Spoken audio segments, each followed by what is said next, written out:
I didn't even realize when I had looked, it was 1-0. I didn't bet the game, so I had zero interest. I didn't even put it on the TV. That's how little interest I had in it. Yeah, I wasn't even awake by the time the game started. All right, what's up, everybody? We're live. A lot of action to get through tonight. We're going NHL first, NBA second, MLB third, same as the last few days. So let's get right into it. First up, Rangers at Capitals. Rangers are up 2-0. This is Game 3 in Washington, right? Yeah. So do we go with the system and play the team down 2-0 in a home spot here? I think so, yeah. I'm on the Capitals here. Like, not a huge bet by any means, but I mean, the Capitals are one of those teams that they're just really good at home. On the road, they're just not so great. So they actually did look pretty good in Game 2, way better than in Game 1. Even though it wasn't enough to win, they still scored 3 goals. And for Washington, I mean, this is definitely one of the better home ice advantages in the NHL. I don't think they go down without a fight. It's a team of veterans like Alex Ovechkin, TJ Oshie. They've always played better at home. It's been like that all season. And I think we could see Ovechkin finally get going. I think he's really not done anything in the series so far. So I think his shots on goal prop might be a good look at 3.5. Maybe him to score a goal too. But yeah, I think Washington kind of puts up a fight here. They take Game 3. I don't know about Game 4 maybe, but I think they will get a game of the series, and I think this might be the one. You said all the things about this Capitals team that I'd be looking for in betting a team in this spot. They're better at home. Yeah. They play good defense, and they're down 2-0 playing their first home game of the series. So I'm going to put it up Capitals for me too. Maybe I bet this one depending on how much action. There's a lot of action on tonight, so I don't know, but depending on how much I like the what Toast and Prop Beaver have to say for MLB. Community disagrees with you strongly. Everyone's clicking Rangers, 62% to 21%. But I guess after the first 2 games of the series, how can you really blame them? Even though Game 2, Washington wasn't it 5-4? Washington put up a little fight in the. Yeah, it was 4-3. Yeah. 4-3. Looking at the expected goals, though, that Washington actually had more expected goals than the Rangers. So, I mean. If they looked terrible in Game 1 and 2, I wouldn't be on Washington here. Like I said, not a big bet by any means, but yeah, I mean, they did look a lot better in Game 2, especially on the road. So I mean, you got to think that at home they kind of bring the same game, and that maybe that's enough for them to win here. But I love it. So we're starting off with a dog, even though he said not a big bet. Now we move on to Game 3 of this one, and Nashville evened this up, right? It's 1-1. Yeah, 1-1. Okay, so the Predators very short favorites here, -115. Who do you like? Yeah, so I took the Canucks team total over 2.5 at -150, but I think you should probably if you wait a few minutes into the game, you should probably get a better price if you don't want to pay the -150 juice, like -130, -120. If you just gotta hope they don't score 2 minutes in, but yeah, so the Canucks, they actually played pretty well against the Predators, even though they lost 4-1. Casey DeSmith, he really didn't step up, even though the Canucks, as I expected, the Canucks did play pretty good defense, and they limited Nashville's shots on goal to 16, but unfortunately DeSmith let in 4 of them. So I don't really trust him to have a shutdown performance here, so that's why I'm just on the team total here. Yeah, I'm not going to take the Canucks to win the game. I could see them win the game, but I think the better bet is the team total here. I think it's definitely reasonable that they get the 3 goals here after only scoring 1 in the first game, especially when their expected goals was actually higher than Nashville's. I think their expected goals was around 3. So it did generate a lot of scoring chances. Game 2 definitely could have put up more goals, but yeah, I think it's pretty reasonable they get 3 goals here. Cool. Vancouver team total over 2.5. And he mentioned if you wait a few minutes into the game, you could probably get a better price on that, which probably sounds like good advice. Our poll is 55% on Nashville, so most of the viewers are taking the Predators here. Next up, we got Jets. Avalanche, wow, Colorado pretty heavily favored, -169. Total's up at 6.5, but that's where the total's been this whole series because the Avalanche score a lot of goals and give up a lot of goals. Yeah, actually in Game 1 it was at 5.5, but I mean, obviously, it? Yeah, they opened it at 5.5, and guess what? 13 goals in the game. So no, we got to move this up to 6, and now it's up to 6.5 for Game 3. But you took the over in Game 2. I remember that, and it hit. Yeah, I took the over in game 2. Yeah, here I'm going back to taking the underdog team total. I took the Jets team total over 2.5, minus 140. So Georgiev, he did have a good game in game 2. He bounced back, but really one game. It's not really, that doesn't prove that he's back. Like he hasn't, yeah, he's been struggling for the last few months. So I don't really get like why Colorado's like massive. I just think it's the wrong price here. Minus 170 at home versus this Winnipeg team that's beaten them twice on their own home ice this season in Colorado. But at the same time, I might sprinkle on Winnipeg to win the game just for like value. Plus 140. That's a pretty good price here. But yeah, I'm just gonna stick with the team total over 2.5 because I'm not really sold on Georgiev being back. Like he's struggled, especially against Winnipeg this season. So yeah, I think it's reasonable for them to get 3 goals off a loss here. And for those of you saying he said those 2 bets are expensive, what you could do if you're playing them both, tease it up to 3.5, get them both at plus money. You only need to go 1-1 to turn a profit. So you just need to get one, so that way you could play off his analysis and get plus money. Just need to go 500 if you don't want to take the risk with the minus 150. But yeah, you could also just wait a few minutes into the game, get it minus 120. As long as they don't score within like the first 2 minutes, it'll be around there. So cool. And the last game up, Oilers Kings. Now I know you hit your Kings team total over in game in the game 2, or that was game 3? It was game 2. In game 2. So basic sports betting logic, I know nothing about these teams, tells me to fade the Kings here after they came out and scored a bunch of goals. Am I right on that? Yeah, that's what I'm doing here. I'm on the Oilers on the money line here. I think the Oilers bounced back after they lose in game 2. They lost in OT. Their defense just wasn't good. That's what led them to losing. Not their offense. They still scored 4 goals. But yeah, the Kings, they're known as a more successful road team, so it's not really surprising to me that they pulled that out on the road. At home, they did go on a big winning streak at the end of the season, but overall, they're known as a better road team. They don't have like a huge home ice advantage like Carolina or Winnipeg. So that's why we still see like Edmonton is still pretty decent road favorites here. And Oilers, they are the better team for sure. They can win on the road, and so yeah, I took Edmonton here. I don't mind the over also, but there was just 11 total goals in game 1, 9 total goals in game 2. But I think Edmonton really wants to bounce back defensively, and so I'm just gonna. I lean over. I'm not gonna play the total, but yeah, I just like Edmonton to bounce back here.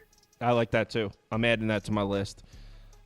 Oilers minus 142. Let me put it on the screen. So I got on my list. I got the Capitals money line at plus money and the Oilers money line at minus 142. All right, cool. Thank you. Thanks for joining. Make sure you give him a follow. The System Plays. We appreciate him taking the time to come on. His Twitter's right there under his face. Let's talk. So, oh, by the way, 59% of the people on Edmonton there. So community likes the Oilers. All right, let's get into some NBA basketball. System Plays. Talk to you soon, man. All right, see you. Later. I told them 4 o'clock, so we have 6 minutes. Let me just get my screen shaped up here. There we go.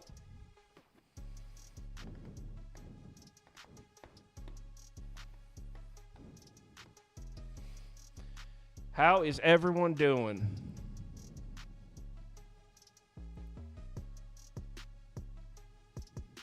How about them Lakers? Yeah, oh my God. I don't know, and we'll talk about it in a second. Actually, I don't know if we'll talk about it because that game's not up. But I don't know how there was a stretch there in the third quarter where I swear to God, every Lakers possession, the play call was Anthony Davis isolation 20 feet from the basket with Jokic on him. Now, I understand Anthony Davis is one of the best players in the NBA, and if you want to go to that from time to time, sure. But that was their offense, and I don't know how they expected to keep up with Denver running that. It was pretty frustrating to watch. It was almost, I didn't even think Denver played that well. It was just in the second half specifically, the Lakers just gave him the game away.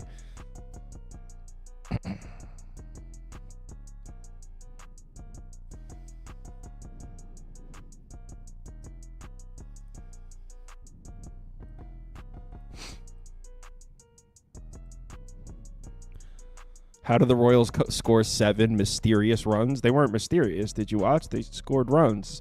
Happens in baseball.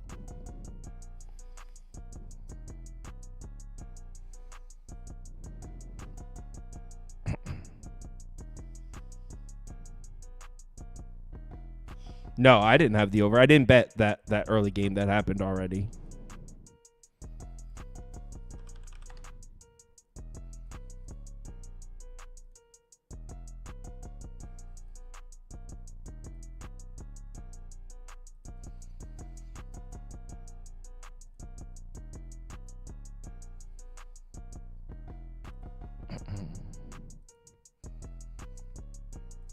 Let's start the poll. Might as well. First game up is Bucks.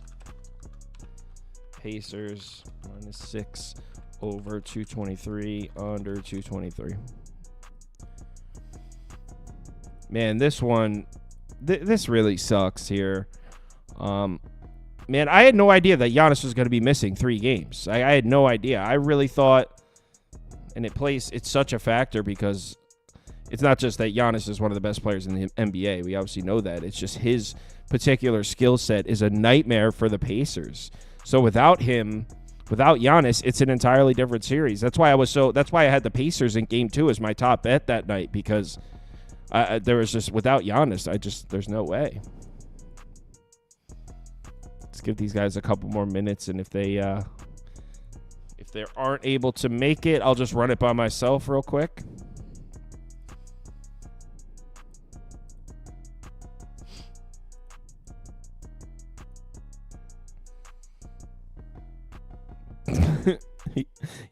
Here to fade Toast. He sells daily.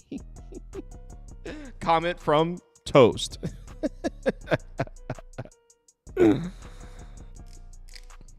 Unless Portis shows out. Come on. You want to put your money on the Bobby Portis showing up and having a big game? I don't know. Sounds like a risky investment.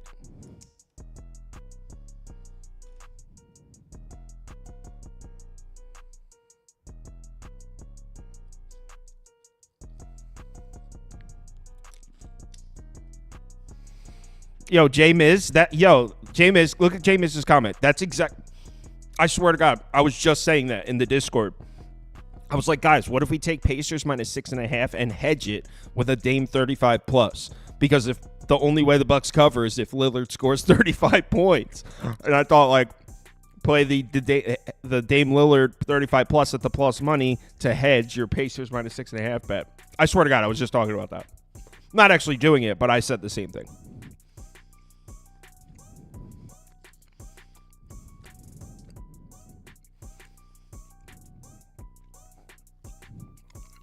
Am I lying? He says, let me in the Discord. Just go. It's on the website. It's not like a secret club. You can just go join it. You don't need like a secret password or anything.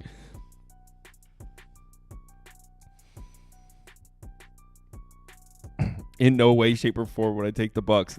Yo, you know what was funny is after someone said that Toast about in any way, shape, or form, you could tell he caught himself a couple times on the show. He was like, I won't be backing this team in any way, shit. Like, he caught himself.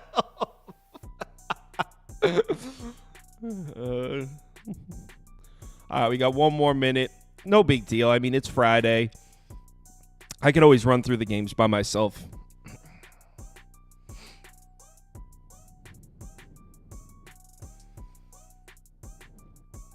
Oh, the Suns going to show up tonight? They better. Because I bet them for the 3rd straight time, and I am 0-2 back in this team in the playoffs.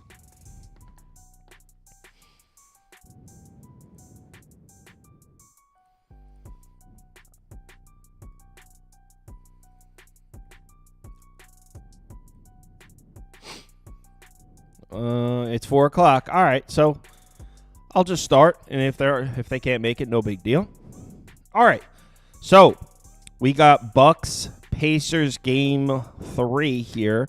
Indiana obviously even the series. And my opinion on this series hasn't changed. Oh, I hear someone in my ear. Someone showed up. Chris, what's up, man? Nice shirt, bro. Here we go. Let's get Chris on. Chris broadcasting from Barbados. Yeah, 1, 2, 3 Cancun, like all the other teams is in the playoffs right now, like my Lakers, Yeah, that's your Lakers season is over. I'm on vacation shirt. That's exactly what it is, yeah. Oh, shit, Skee's here too. All right, everyone's here. So you guys showed up, perfect timing. I literally said one sentence. All right, so the first game up is Bucks at Indiana for game 3. Pacers came through for me in game 2. That was my top bet. And I feel like I'm beating it dead. I got to fix I can't hear anything. I apologize. Just back out and back. Come out and in. I don't know if you can hear my out and in. There you go.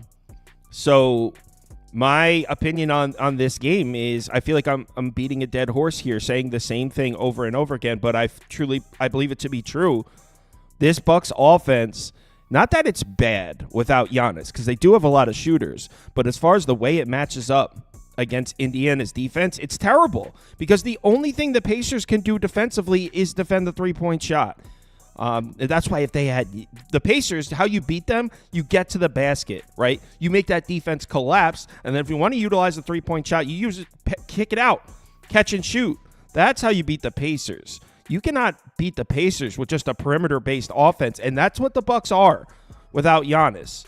So there's just no way I can look to back Milwaukee without Giannis in this particular matchup. I'm down to trust the Bucks without Giannis in other spots against other teams, but against the only thing the Pacers can do is defend the three-point shot. So without Giannis on the floor, the only way I go is Indiana. I actually did something. The bet I actually placed. You know what? I could actually pull it up on the screen real quick. No, I can't. The bet I actually placed is Pacers money line, and I paired it with Bucks team total under 110.5. Is that like? I don't even remember the. It was like minus 115 or something. So instead of relying on the Pacers to cover the number, I'm just relying on the Bucks offense struggling here. The Bucks team total has gone under the total. It has gone under in game 1 and 2. And look, the Bucks. Obviously, they took game 1, but Damian Lillard, 34 points and 35 points in game 1 and 2, shooting 12 of 24 from 3. I mean, if Damian Lillard has even a below average shooting night, I think the Bucks could get beat by 15 plus. So Pacers is the only way I'd go. Like I said, I bet it some combination of Pacers money line. I did some coward shit, but yeah, I like the Pacers here. Who would like to go first? Go ahead, Skee. I go last. Well, Kyle, you can probably guess. I refuse to lay 6.5 points with the Pacers. I'm not laying points with teams that I don't trust defensively, and the Pacers are one of those teams. Now, I do think the Pacers, like that first game, it was just, like we say, lights too bright kind of deal for a lot of these young players. Second game, got their swag back, feeling good. Now they get to return home, and I think it continues. We know a couple of things for sure. The Pacers are going to play up tempo. We know their offense is capable, and I don't trust the Pacers defense. I don't trust the Bucks defense either. So just on that note, I'm looking at how the Pacers have been playing lately. The team total seems pretty low, 114.5. They've been clearing that number every game except for game 1 lately. That's the direction I would choose to go versus laying the points with Indiana. Team total over 114.5. I hear that, and I'd be lying if I said I didn't consider that one myself. Because I didn't want to lay the 6.5. I felt similarly. No way I could take the Bucks, but I wasn't crazy about laying the 6.5. So I ended up going slightly different. I paired it with the Bucks team total under rather than the Pacers over. But we feel similarly on this. Chris, and your Hawaiian shirt, what are you guys feeling? Pacers. I laid it. I think this is gonna be a double-digit game. I hear both of you guys say that you don't trust the Pacers. Defense. I think they got enough offense to win this game by margin. Couple things I looked at. First off, like you said, Kyle, it's a terrible matchup for a team that just wants to shoot a bunch of threes. versus a team that defends the 3-point line really, really well. And if the Bucks aren't winning the rebounding battle, we know it's a couple things that the Pacers do well. They pass the ball really, really well. It's the reason they're the number one offensive team in the NBA. And they also do a really good job of taking care of the basketball. Like, they don't turn it over. So you look at this Bucks team, they're 1-10 straight up, 3-8 against the spread as road dogs this season, right? One of the reasons why I stayed off of game one. They're minus 17 in point differential in those 11 games as road dogs, only covering 3 to 11 spreads. They average just 103 points per game, and they've gone under their team total in 7 to 11. So that makes a lot of sense on your play, Kyle. In the 4 games that the Bucks played without Giannis on the road, 0-4 straight up, 1-3 against the spread, 0-2 straight up and against the spread in Indiana. They did lose one of those games by 2, but they lost the other one by 12. So I know it's not, like people think like, don't really want to lay points with the Pacers. I'm cool with laying them with the Pacers here, just because when I go through and look at the Pacers wins in the last, 3, 4, 5, 6, 7, 8, in the last 8 wins that the Pacers have as a home favorite, they've won by 9 points every single game except one. They beat the Heat by 2. So when the Pacers win, they do cover. They are plus 19 in point differential on the season when they've actually won. And as a home favorite, when they win, they're 16-2 against the spread. So I'll lay the 6 here. I think it's a double-digit game, and I did play it. I'm also going to add the team total over because I don't think the Bucks are going to be able to stop them. And I think coming back to to Indiana, first time they played a home game in a while, I think they're going to be able to score as well. So give me Pacers team total over. I didn't add that yet, but I'm going to, like Skee said. And I laid the 5.5 last night, but I'm cool with it at 6, 6.5, whatever the number is. I think it's a double-digit win. So it said Chris looks like he's trying to sell me a timeshare in Bermuda. Hey, we all need a little vacation, man. I'm just trying to go where AD and Bron going. That's all. On Sunday. Yeah, well, after last night, man. I needed that Lakers win too. Kyle bet him, Skee. He been watching Laker basketball long enough. I do not want to talk about the Lakers anymore. Too soon. Way too soon. All right, next game up, Clippers, Mavs. To be honest, you know what influenced my bet here? Rob Vito on your show, Skee. Because I think I was on with you guys when we were talking about this series. Last time these two teams played 2 years ago, I went 0-6 against the spread in the first 6 games of the series. I don't know what it is. I always feel like I'm guessing with these teams, and I kind of got the same feeling. Now, I did take the under in game 2, and it hit. So I did win my bet the last time these two in game 2. So maybe I should have a little more confidence. But what I did was, so Rob Vino likes the over. And what I did is I isolated it to just the Dallas team total over. And I bet this, posted it. I'm in on this. I took Dallas team total. I got it at 108.5. The Mavericks offense at home this year has been great. And I think those Clippers defensive numbers that were confusing me and had me second guessing myself, I'm ready to just throw those out. I think we can go back to handicapping the Clippers defense as at least mediocre. It was that little stretch. They were playing such good defense, and they even played decent defense in game 2. The under hit, but they also played a slow pace.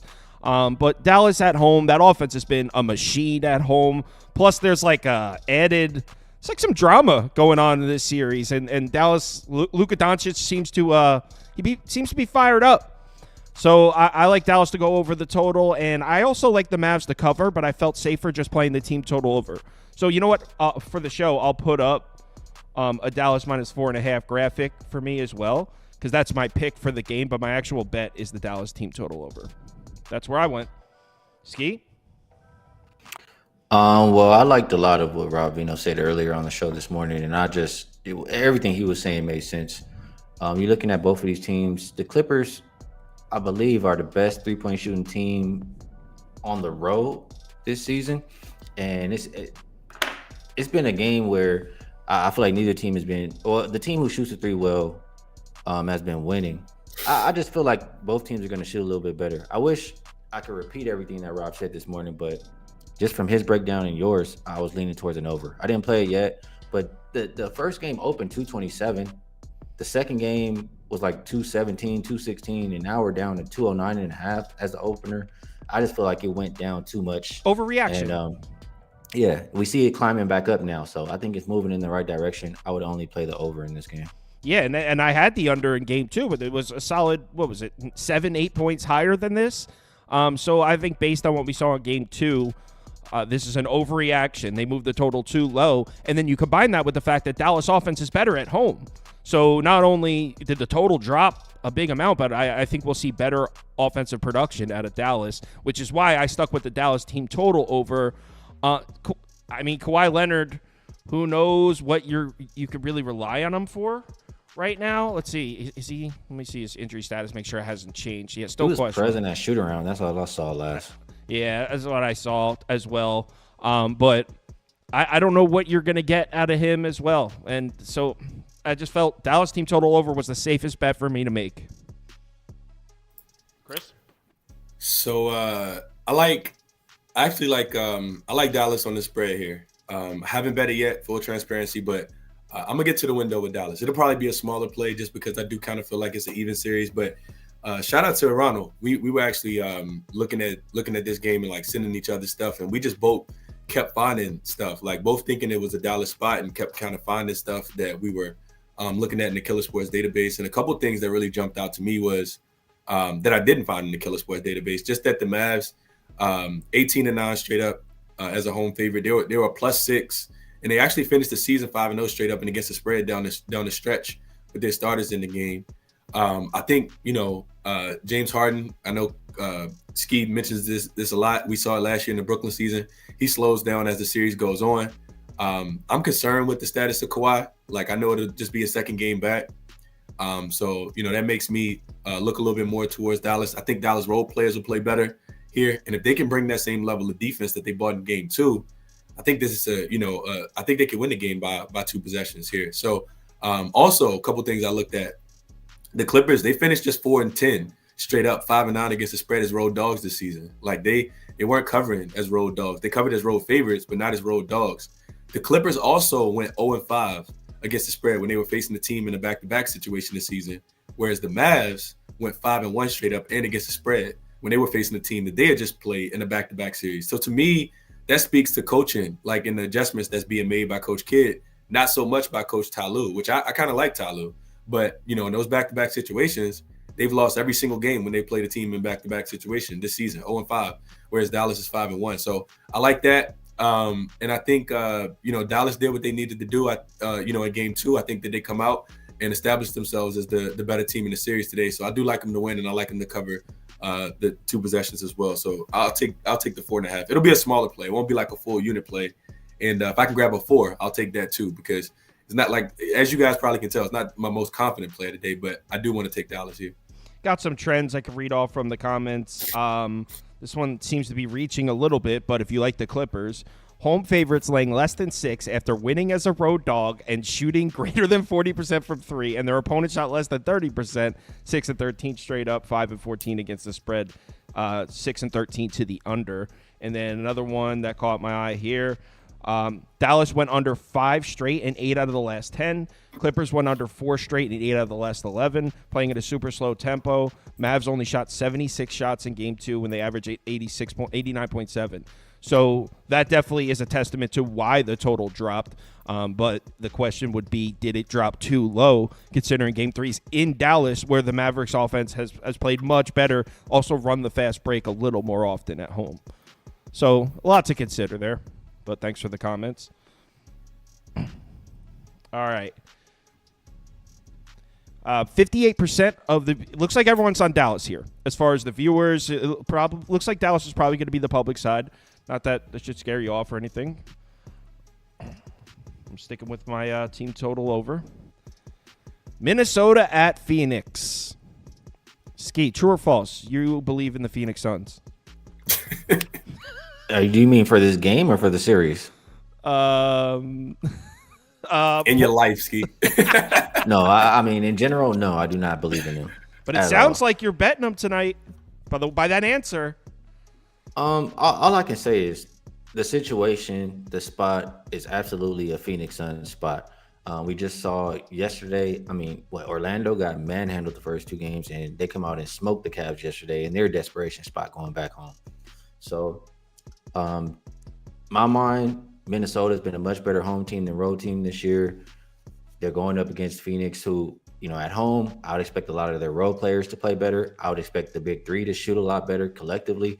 And, I picked the Timberwolves to win this series. I didn't like the Suns at all. But if I'm placing it, I don't like to bet against teams in desperation spots or motivated spots, however you want to call it. And that is absolutely what Phoenix is today. So if I'm betting this one, I would prefer Phoenix first half just because we've seen them trick the games off a lot in the fourth quarter. I think that's the best way to play it. Suns first half, I could see that. I am on the Suns for the third straight time. Looking to make it 0-3 here, betting the Suns in this series. But yeah, like Skee said, this is the spot you bet the Suns. We just saw it with the Magic. A lot of times you almost have to erase what you saw for the first two games of a series, especially because history shows us in Game 3, when a team went on the road and lost the first two, they're going to win and cover at a very high rate in Game 3. So you got that on their side. Also, there's just still a lot of parts of this series that I'm calling a little bullshit on. Like, Jaden McDaniels going to outplay Devin Booker? There's no, I don't think you can rely on that kind of thing happening over and over again. And there's this narrative that Devin Booker can't play in the playoffs. I don't even know where these guys. He's like 7th all time in points per game in the playoffs. There's just a lot of things where it's like I can't see that happening again. A lot of aspects to the game. So Suns should get this one back at home. I actually got this at 3.5. We bet this. There was a few of us. Actually, someone else brought it up in the Discord, and I was like, yeah, let's do it. Right when Game 2 ended, we got it at 3.5. So we've been in on the Suns for like 48 hours now. We've been riding this out. So yeah, I'm in on Phoenix. I'm holding 3.5. I think I also grabbed it again at 4. So let's go Suns. Bounce back for me. Chris? Yeah, agree with you. I agree with Skee as well. I think it's the trouble here, and what the hesitation, Kyle, outside of the desperation spot that both you guys are talking about is can the Timberwolves stop turning the ball over, and can they play a complete? I mean, yeah, can the Suns stop turning the ball over and play it like a complete game? They got dominated with turnovers and points off turnovers. 20 turnovers in Game 2 that led to 31 Timberwolves points. So I think, they probably take care of the basketball a little bit better here. They only lost the game by 12, but they gave up 31 points off turnovers. And, I think when I look at the Suns for the full season, it was the same thing. 25th in turnovers, 25th in opponent points off turnovers. So they're going to have to clean that up. They're going to have to clean it up. They're going to have to make some jump shots. Can they do so? I think so. One of the big things I looked at in this game was just the Timberwolves, and Skee kind of talked about this, the Timberwolves as a home favorite versus a road dog. As a home favorite, they only gave up 103 points per game. But as a road dog, they gave up 111 points per game. So you see an 8-point swing when they go on the road and they're a dog. Defense doesn't typically play as good. And I think we see some regression, like you said, Kyle. Like, I don't think we see Jaden McDaniels have such a big game. Honestly, Cat could get in foul trouble early. We know his basketball IQ is questionable at times. I would look towards first half. I think that is the motivational spot as well. And shout out to RC. He sent me this as well. I wanted to share this, Kyle. So, I thought he was unavailable. He's only available by text. Yo, he can send in text though. He can send in text. All right. Text, yo. So he sent me this. He said, so it's home favorites in the spot that it's kind of what Skee was talking about. So it's home favorites, not just down 0-2 in Game 3. But they lost Game 2 by double digits. Since 2015, those teams are 15-2 straight up, 14-3 against the spread. So this is the same exact spot Orlando was in, right? Everybody was like, "How's Orlando going to win? They can't even lose by the single digits." And then they come out, and of course they thrash them. So I think it's a peak motivation spot here. And I kind of want you guys' thoughts. I know you guys aren't player prop guys, but who is it? Is it Devin Booker that goes off tonight, or like if you had to have one guy that you think has a really big offensive game, who would it be? I mean, I guess you would have to say Booker, right? He's so due back at home. I thought so too. I don't want to twist it up by trying. I like the Suns. I don't want to try to guess who on the Suns. Don't get too cute. Yeah, exactly. Let's bring this comment up here from a wounded soldier. S. You got A wounded soldier. You're making me pick the Suns. Can't keep getting away with this. Can't keep getting away with this. And I will say, the comments that are coming in, obviously, after what we saw in games 1 and 2, I completely understand why people are saying that. But they're saying, like, don't catch a falling knife. Suns are dead. Blah, blah, blah, blah, blah. Completely get it. Looks strikingly similar to what people were saying about Orlando. Mm-hmm. So, which was kind of my point. I was saying in these series, a lot of times that's what it looks like. It looks like, this is a sweep, and it comes back. You're like, oh, shit, this might go 7. Like, that's just how these go. They say the series doesn't start until a team wins a road game. So, our poll is on 52% Minnesota. So 52% of the people are taking the T-Wolves. I'm on.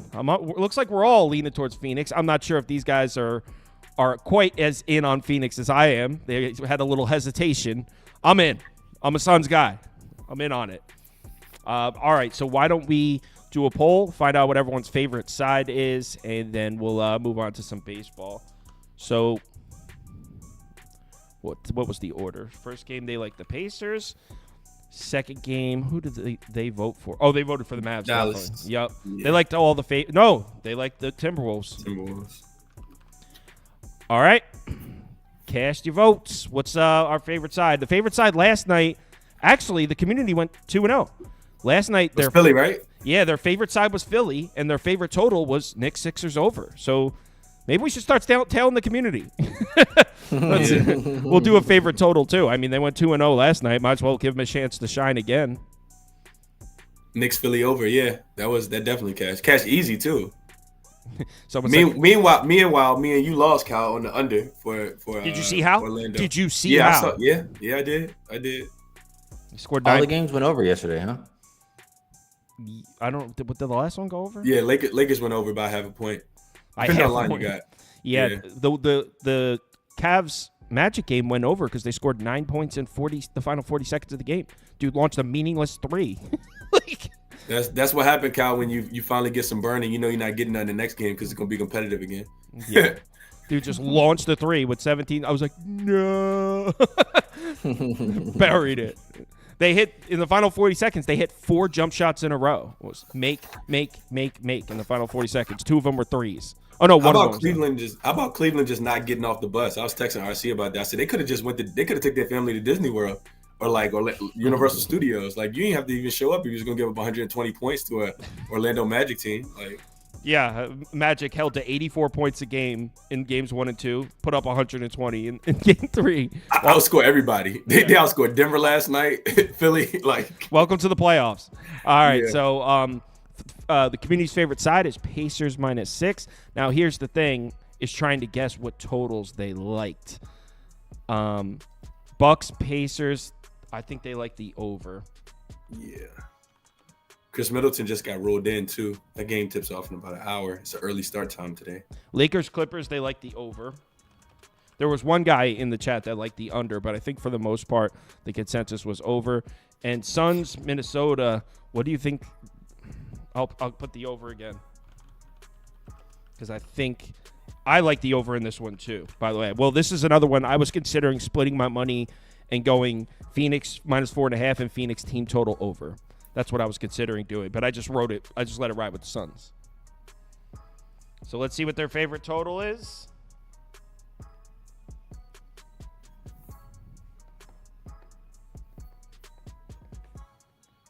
Yeah, this first game starts in like 36 minutes, too. Yeah. You're talking about, I didn't even It's see the 5:30. start time. Yeah, it's 5:30 today. It's 5:30? I thought it was 5. Is it 5:30? I think it's 5:30, right? That's actually perfect timing. That's perfect timing because that's I'm probably glad you said that because I might have missed it. Yeah, I saw a notification yesterday. I was like 5:30. Skee was about to fuck around, miss the game. Yeah. He's take a nap. He on the West Coast too. Yeah, I don't even know. I guess after to the TV after that night yesterday, you know the overcash that we were talking about, Kyle. So I saw the tweet. This is a close one. I'm gonna give it 5 more seconds. It looks like people like Vino's over, but it's close. I'm gonna give 5 more. 5, 4, 3, 2, 1, and poll. And long live Vino. everyone's rolling with Vino today. A lot of pressure on Rob Vino tonight. We're all Must have been a putting- hell of a breakdown. I got to go back and watch the show, Skee. I didn't get a It chance was to take it was already. Yeah, he convincing. was good. And I was like good. my attitude when I was listening to it. I was like, shit, you know what? He's right. So, Community's favorite side is Pacers -6. Community's favorite total, Clips, Mavs over 212.5. Let's see if the Community can go 2-0. Back-to-back Again. games. Again Again is right. All right, gentlemen, thanks for joining. Enjoy your weekend and all that. I don't know what my live schedule is, but I'll shoot you a message if you're able to make it on one of the days. Cool. If not, no big deal. So I'll let you guys All know. right, sounds good. Best of luck. Shout Best out of to luck tonight, Toast, fellas. Prop Beaver. Yeah. Y'all keep killing it on a diamond. Yep, that's what we're about to do. Absolutely. All right, fellas. All right. Is it seam time, guys? Oh, the sound of Toast cracking his dew means seam time, apparently. 3-2. Did you? No, I saw the Royals scored a bunch of runs at that. What would you have? The Tigers money line. Didn't they lose by 8? Yep. Oh no, I thought it got delayed. Yeah. Yeah. Yeah. Yep. They lost by 8. You know what the smart move was to do in that game? Pass. That's what I did. I thought there was value. Turns out, Yeah, I bet the Tigers can't hit. Did you see Yeah, Toast in the Discord today? Prop Beaver, you're rubbing off on him. He was like Braves I'm are rubbing off on him? he was like Braves are free, Cleveland selling. He was like, that's what he was saying. And No, I think he's just imitating the regular discourse that goes on in the community. Braves are free, Cleveland selling. I was like, Toast, I've never heard you use these words before. The sell job. Yeah. All right. So we have 13 Major League Baseball games to go through, and I got the Bucks Pacers game starting in 63 minutes. So we should be around perfect timing. First up, Oakland's at Baltimore, and you guys already know what I bet in this one because I put it in the Discord. I talked some shit about it. This one is titled Chalk City. I parlayed the Braves and the Orioles, both of them together at -110. In this game, you got Corbin Burns making a home start against Ross Stripling in Oakland. Do you even need more of a description? And then Atlanta, Cleveland has no bullpen tonight. So the Braves are starting a home game against Logan Allen, and Cleveland are missing their 3 top arms. So I think this is a real safe, chalky parlay here. I put Braves and Orioles together at -110. Gentlemen? I mean, Cleveland's not only missing their top arms, their whole fucking bullpen worked yesterday. Anyway, the Bird Gang. Oh yeah, Bird Game team total over 4.5 for me. Didn't really want to lay the big price with Corbin Burns. I'm just really not a big Corbin Burns guy. I'm well aware that he has pretty good numbers and whatnot, but just not a guy I really love backing at a huge price like that. And this Baltimore team has just absolutely been rolling right now. Second in WRC plus on the year at home versus right-handed pitching. They're scoring runs at a crazy pace right now as well. So I want to put my trust in this Baltimore team that they also, by the way, has played Oakland 7 times last year, and they scored 5 runs or more in every single one of those games. I think that same thing happens here today. So just a bet on the Baltimore Bats. Prop Beaver, do you concur? Yeah, if I had to play something here, it would be Corbin Burns to record a win at -105. But let me just preface, A, I'm not playing it. B, I have a very, very, very weird feeling about this game. I think the A's could steal one. And you have no logical reasoning for this. You just have a feeling. Damn it. Why is 'Cause I was gonna the play- money line's at -300 and to record a win is at -105? That's a bit absurd. Maybe they when you just go don't think ahead he's and going to go far into the game. I mean, that's strange. I mean, You're betting goes Oakland then? normally 6 innings. So Oakland. then. No, Oakland or pass. Put it up. I mean, if that's the case, I was looking at that Oakland team total at 2.5, and I was like, oh, I wasn't. I mean, the total's at 7.5 in the game. It's like juice to the under at -120. That's Ross what Stripling's told been me. getting horrible luck all season. He's better against lefties. Yeah, he's going to deal I on the don't road know. in Baltimore. You're right. Ross Stripling. No, I don't think so. It's just like I just think it's very weird. I mean, I was gonna play them to record a win at -125. It's -105. So yeah. So pass you're or letting the Oakland. big bad books scare you off of a winning bet. big bad books. They're they got so me in your scared. they're so in your head. Mhm. Next. Dodgers. Speaking of weird lines, Jesus Christ. No shit. I can't believe the Dodgers last night, or yesterday during the day, I should say. Dodgers -1.5. They take a 2-0 lead in the 8th and give it away. Oh, no, I'm sorry. They took a 2-0 lead in the 7th, gave it away in the 8th. They won 2-1. I had Dodgers -1.5 as my top bet. Heartbreaking. Yeah. Trust me, I feel you. Every single 1-unit play I've made this year is lost. So the fact that Toronto-Kansas City game didn't resume last night means Toronto's travel schedule should have been the same, right? That there's nothing to take away from that? Yeah, I would assume so, yeah. Because if it picked, remember, we were talking in the Discord, if that game picked up later, we were going to hammer the Dodgers here because Toronto got robbed of their getaway day. They had to play into the night when there should have been traveling and getting settled in the new city. But now that game got rained out, Toronto probably had a normal travel schedule. I don't think there's anything to that. Yeah, I didn't put much into it myself, personally. Prop so Beaver likes Bassett at home. I know that. everybody should like Bassett at home. His I don't. His ERA average is two runs less at home than on the road. So if there's any spot to back him, it is at home. Over the course of his career, but a wise man named Kamish once told me that Bassett does not have the type of skill set that ages well. I don't have a ton of faith in Bassett anymore. A wise man, the same guy that told you to bet Pablo Lopez, that guy? Yeah. I'm The Pablo Lopez betting I'm strategy is clipping very that. profitable thus far. We're only down 50 units this year. I'm clipping that and sending it to him 100%. Oh, All right, Prop Beaver, what do you like here? It would have to be an over or pass here. I simply just I don't understand this line. It makes no sense to me. Even if you think Gavin Stone is bad, how are the Dodgers not at least -160 favorites here? They've been at least -150 favorites in every single game they've played thus far, even on the road. So to be just -120 here, Because Toronto's been is playing well. still. Okay, sure. Yeah, sure. That's the reason why it's priced like this. I don't know. So, basically, I'm just gonna go with the over here. Everything that I've seen from models that I like and respect, all like Toronto here because they all like Mr. Gavin Stone to get his shit rocked. I can concur with that. The only thing that doesn't make me get to the window on that, though, is the fact that Gavin Stone's been awesome against righties this season. This is a Blue Jays lineup that's almost all entirely righties, and they also stink. So I don't really know. I would lean the over just because I think that if this is going to be a competitive game somehow, then the Blue Jays must be scoring runs here because the Dodgers against righties are just a weapon of mass destruction. But yeah, that's the only way I'd lean here. I'm kind of considering just putting a unit on Dodgers at -125, getting my money back from last night. That was robbed for me. Toast? Yeah, it'd be Dod. I played the over 9 myself, and the only reason that I haven't placed a bet on the Dodgers yet, because I will say it's a weird price, but at the same time, if you're a person like me that will play the Dodgers, it doesn't matter really as far as the price or anything. You're just going to play the Dodgers -1.5 more times than not.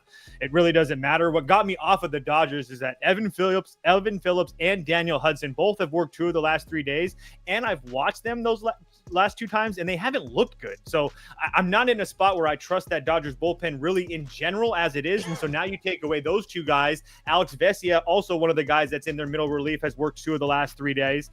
So I don't really like that. The Toronto bullpen on the flip side doesn't really have very good numbers at all. I was actually just looking at that. I thought they would be much better than they were, and it really wasn't that impressive. So Toronto is coming home from a road trip like you just talked about, but the first time that they came home from that, because remember they started the year on the road with like 13 games or something like that because the Rogers Center was getting redone or whatever, and they came home and they scored 5 runs in each of those first 2 games. So I trust the Dodgers bats against right-handed pitching. I understand that Bassett is much better at home, but this Dodgers lineup versus righties is just, like Beaver said, on another planet right now. So I'm going to go over 9, and it is what it is. If Bassett or Stone end up shutting these guys down, I'll lose my half a unit and I'll be okay with it.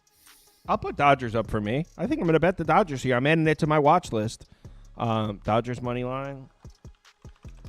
Also, this is I want the reason I that pushed me onto the Dodgers is right here. This guy in the comments said, I conquer, Kyle. Dodgers money line. He didn't say I concur. He said I conquer. So, I mean, with language like that, let's do it. VQ, or I missed his name. I'm with it. Let's do it. I'm riding with you, man. Oh, let's conquer. Next up. I conquer is awesome. I'm going to start saying that. You're such a prick. No, I'm saying it like, I mean, it could have been a typo. I wasn't roasting the guy. Bullied the guy. No, I'm with him. I'm betting. No, yeah, you're with him. Yeah. You slapped him across the face and said, "Yeah, let's go get some ice cream." VQ, that's not how I meant it, bro. I'm with you. Me and you. Dodgers tonight. We're Team Dodgers. It's on my watch list. Oh. Okay.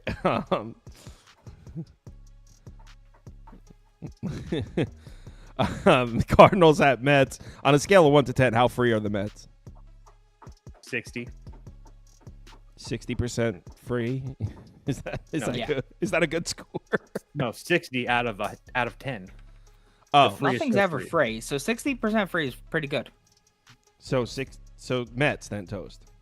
I bet the Mets, yeah. It's super public. I don't really care. I just won a very, very lucky bet with this Cardinals team on Wednesday. And I understand that they scored five runs twice against Arizona, but this offense is just truly pissed right now. Miles Michaelis, I tried to make a case for him after his Arizona start because I was like, he didn't really look that bad. He had one bad inning. And then he came back to Milwaukee, gave up 9 hits and 5 runs, struck out 5, didn't walk anybody, but I'm sure that's not going to be the case tonight. This Mets team had been rolling. I understand that they lost a couple games at the end of that West Coast road trip, but 2 of those 3 games were Glasnow at home and Logan Webb at home. So it's really kind of hard to fault the Mets offense for stuttering against that team. Francisco Lindor starting to hit balls out. If he's hitting balls out of San Francisco, he's kind of already all the way back. And then Jose Budo has been like a revelation for this team in his first 3 starts for them. Not really fantastic numbers against the Dodgers, but honestly, if you're going to give me 4 1/3, 3 hits, 2 runs against the Dodgers, and you walk 5 guys and you're able to get out of all those jams, I'll take my chances against this dog piss Cardinals offense. Yeah, I mean, obviously, I feel the same way. As long as the Mets bullpen is in decent shape, and they should be, right? They are. They are. Yeah. Yeah, they're so I won't even pull it up then. How do you not take the Mets here? It definitely feels a little bit square, but it's also minus 135 juice, so it's not like we're taking them at a pick 'em. It's down to minus 125. It's a little more scary. I bet him at minus 130. I mean, so yeah. I'll add it to the watch list, but I'm putting an asterisk next to it. It might be a bit too sketchy for my liking. So Mets are pass for me. By the way, Prop Beaver, Andy is a huge Budo guy. Seriously, he really likes him. He does like Budo, and I like Budo too. I mean, he's been really solid thus far. If we look at his last 8 starts going back to last year, 2.68 ERA, 2.53 WOBA, 17.6 K to BB percentage. The kid's awesome. Really, what the only concern is the walk rate. I mean, and it's against lefties. He's a bit Joe Boyle-esque. He's got a 15.5% walk rate against lefties, 3% against righties. So that's something to be concerned about. And the Cardinals do start 5 lefties daily, and they have started drawing walks at a bit of a higher rate. So that would be a bit of a concern here. But I mean, the Cardinals find new ways to mess up ideal matchups. The Cardinals also, I feel like every time they're the sharp play, they find a way to mess that up as well. So decreasing price or not, if I got to make a bet on this game, there's no way I'm betting the Cardinals. It's Mets or pass. Prop Beaver JD in the comments says Michaelis. Jesus Christ. Oh, no. I'm beginning to think this guy is Michaelis's nephew or something. To be fair, though, the last time he said that, he Michaelis got punched in the face. He got rocked. Yeah. So the JD magic is gone. So he's 1-1 with it. No, I think he's actually 2-1 with it. He's 2-1. The last time, JD. Yeah, I don't trust JD anymore. He's clear. I will say that a lot of people see Miles Michaelis' last 2 starts against the Mets, and they see 10 innings, 17 hits, 13 runs. I mean, it looks pretty bad. I don't think it's going to be nearly that bad. I just want to make that clear. Mets. Okay. Next game. Cubs. Man, auto-fading the Astros is the most lucrative decision I ever made. Like, this is just Jesus Christ. I wish I was on the train with you guys. I'm missing out on money here. And every single day, it wasn't even like a decision. I was like, Toast, Cubs, right? And he was like, yeah. So like, that's the whole handicap. I didn't bet the Cubs yesterday, so you're lucky because trust me, it would have lost if I did. Oh my God, with that dark cloud shit. Relax. It's true, dude. It's so bad right now. Oh my God. The cloud's back. Look at the games that you won and I didn't bet. And look and tell me I'm wrong. The cloud's back. Cloud's back. It's settling over top.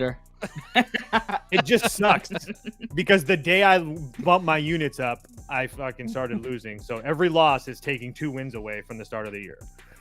Cue the violins. That's the scary part about bumping the units up. That's the scary part. You know what you should do? Stop losing bets. Just stop losing bets. Oh. And yeah, so I'm not the biggest Imanaga guy, but it's hard to argue with those numbers. Boston's lineup sure looked fine. Is Tyler O'Neill back in the lineup for Boston? Yep. Yes, sir. So, Bo Sox? I'm on Boston. Yes. Because you don't like Imanaga? Explain your pick. Yeah, explain it. Explain yourself. First and foremost, I think that this is Cutter Crawford is a bet on pitcher, and I'm going to continue to find ways to back him. Last year, he went and faced this Cubs team in Wrigley, went 6 innings, gave up 1 run, and considering that he walked 4 guys to get out of those jams and stuff like that, that's a spot coming into this year that I wanted to back him. And then Imanaga is one of those guys that, yeah, he had 3 really good home starts, but he had a really soft landing in his first road start in Seattle. I don't think he's going to get that here today in Boston, where I understand that Boston bats haven't been good, and Imanaga has been really good against lefties, but the lefties in the Boston lineup can really get to other lefties like Tyler O'Neill, Rob Refsnyder. I'm sorry, the righties in the lineup as well, like Rob Refsnyder can get to lefties as well. So, and it seems like for everything that I'm looking at, your polls don't really look like that, but everything that I'm looking at is showing like 75% of the bets and money on the Cubs. So it was a nice spot for me to kind of push back against the public. So I'll take Boston in a spot where they haven't really been good at home. I get that. But yeah, I think they win here today. Yeah, I'm on Boston too. I like it. And yeah, our poll and the viewers is polling heavy Cubs. Seems like the people watching are all taking the Cubbies here. And I mean, like, I get why. The Cubs have been paying us out. Me specifically. I've been with you. I've been cashing on the Cubs, but I was more auto-fading Houston and the number that the Astros were getting priced at more so than backing the Cubs, to be honest. In fact, that one game was ugly that they won 3-1. Well, and that's another thing. Like the total 7.5. Boston, most of their guys went yesterday, but that Sandlin guy didn't, or Slayton, excuse me. So he's been really good. Jansen only threw 8 pitches. And then the Cubs, I know that they won yesterday, but they scored 1 run. The 2 runs came from Crow Armstrong, whose first major league hit was a home run, a 2-run home run late to win it. So it's not like those, and all the other runs, I think on Wednesday came in like really early in the game, right? Yeah, they scored 4 in the first, and they didn't score another run the rest of the game. So it's not like the Cubs offense is like blowing anybody away right now. Toast, because obviously I know the numbers in football and basketball.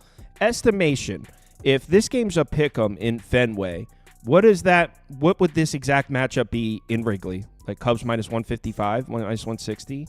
I wouldn't say it's that far, but they'd probably be at least 125, 130, or 120 to 130. So, I mean, that's not that much of a home field advantage then. In basketball, it moves like 7.5, 8 points. Well, I think part of it is Boston hasn't really been good at home either, so it's kind of hard for them to get a home field advantage. They're 11-5 on the road, 3-7 in Fenway Park this year.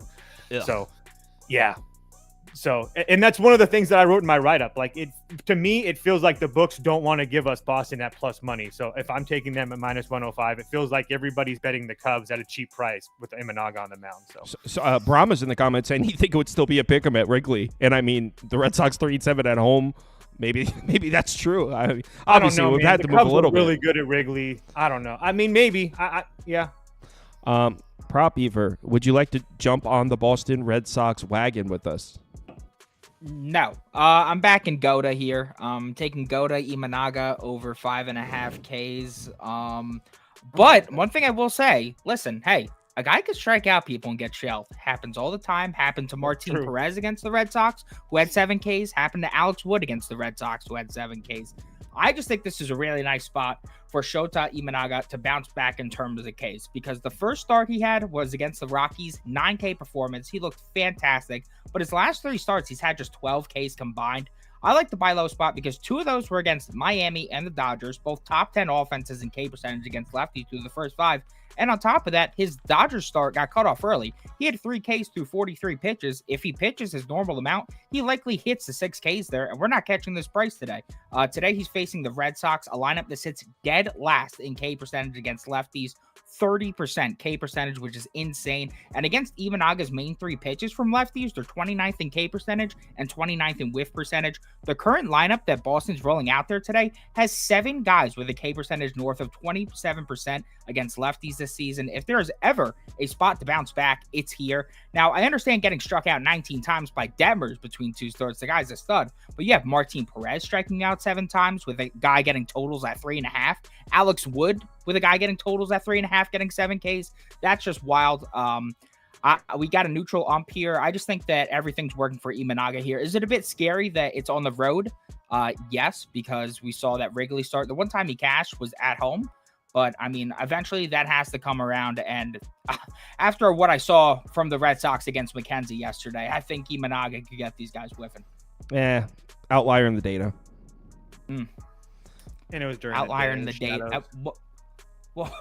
Look who's back in the comments. Wags came crawling back after not gambling with us for 2 weeks. Now he's coming back in the comments. He likes the Cubs today. Welcome back. Enjoy your L. Bo Sox up. In fact, Max is a loyal supporter of the program. He's a cool guy. You leave Wags alone. you leave. You let him be. Leave him alone. All right. So let's move on to game number 12, which is Nats. Ref Schneider's going to take that mother deep. Let's talk deep as long as he strikes out the second time. I'm good with that. Let's talk Nats Fish. A couple people really like the Nats today. And it's escaping me who I was talking to that likes the Nats. Everybody in the Discord, everybody in the world. Is that? Oh, really? Everybody in the Discord, everyone in the world.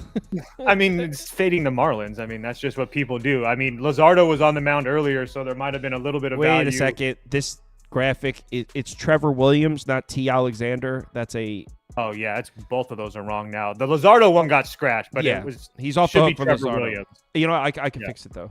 So it's T. It's Anthony Maldonado for the Miami. Catcher? Probably his cousin. I'm already out there. Isn't he a catcher? That's Martin Maldonado.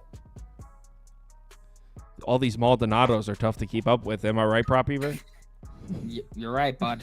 Lots of Maldies. Fish here, Prop Beaver?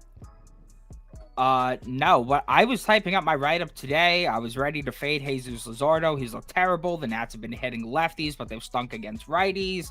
Marlins bullpen is pissed, yada, yada, yada. Trevor Williams, not that bad. And then Jesus Luzardo gets ruled out. I lose 40 cents of value. So I'm out of this game. I don't know anything about Anthony Maldonado, but one thing I do know is I've been watching the Nats against righties lately, and they've been absolutely pissed. So I'm not backing them. So it's a pass. Yeah, pass. Toast? Straight up pass for me as well. So I have nothing really to say on it. I know that Maldonado has been really good in AAA so far, but he's also really not been a starter for long either. So a lot of the stuff comes in relief appearances. So if that means you're going to have a whole bunch of random arms after him with the Miami Marlins, I would lean the Nationals. But like Beaver said, they've been absolutely terrible. They've scored 4 runs the last few nights, or 4 runs in the last 3 games. And those Dodgers games, I mean, they had so many chances. They just do not hit well with runners in scoring position. So there's no way in hell I'd bet Miami here. But yeah, it's just really hard to bet Washington as well. Bob in the comments said Underdog's offering a special for Jazz Chisholm over a half plate appearance higher. Usually when they do that, it's like a free leg. They're not trying trying to get you. No, I mean, they have to just take it. They just have to step up to the plate. Right. And wait, am I hearing something wrong? Well, no, they give you a free leg. The thing is, people are skeptical because one time they had somebody to What was It was it? Aaron Rodgers. It was Yeah, Aaron Rodgers. it was and he Aaron tore his Rodgers to throw a Achilles. half yard, and he tore his Achilles before completing a pass. So everyone's Yeah, but they refunded that. Those like they won't do that to you. Those accounts. They Yeah. only do that so you can get free money. They're it's not literally gonna just just free leg. Yeah. yeah. I They don't want to lose customers over that shit. Yeah, they're Yeah, not the trying to goal get is you with for that. you to win money and then continue to lose money with them after that. Hey, whoa. Hey. All right. Cleveland they're at our friend. Atlanta, and I kid you not, Toast was dead serious. He said, the Cleveland is selling, Atlanta is free. He said that. That's fact. Wow. I did say that. He said it. He was dead ass serious, too. I done did it. I done did it. That ain't even cap. He No doesn't know cap. what that is. No cap. No cap. No cap.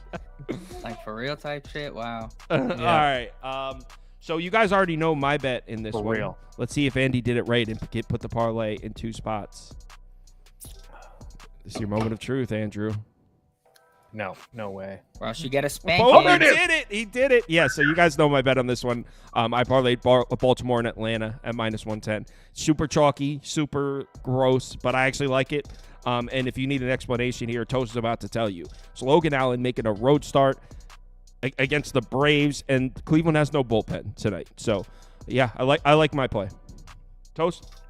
Yeah, I can't argue with that at all. I did play Cleveland team total over 3 at -125. I have no reason to think they're going to win this game, but Cleveland versus left-handed pitching this year has been really good. Over a 300 average and 844 OPS against starters, a 292 average and an 826 OPS plus, 135 OPS plus versus left-handed pitchers in general. So I'm just really not a big Chris Sale guy. And we've seen him. He hasn't really had a fantastic start yet to start the year. He has decent numbers against Cleveland, but I just think that this number is too slow. Again, the books continue to disrespect this Cleveland lineup, and all they do is continue to score runs. Over their last 10 games, they've scored 6 runs or more in 8 of those games. Or I'm sorry, 4 runs or more in 8 of those 10 games. So yeah, I'm just going to continue to bank on those Cleveland bats. Like I said, I don't think they're going to win, but I think they can score 3 or 4. Prop Beaver? Braves are free, Cleveland selling. Your thoughts? What I'm going with here is I'm going with Travis Darnaud over Darnaud, however you want to pronounce it. I'm going with over 1.5 bases here, plus 130.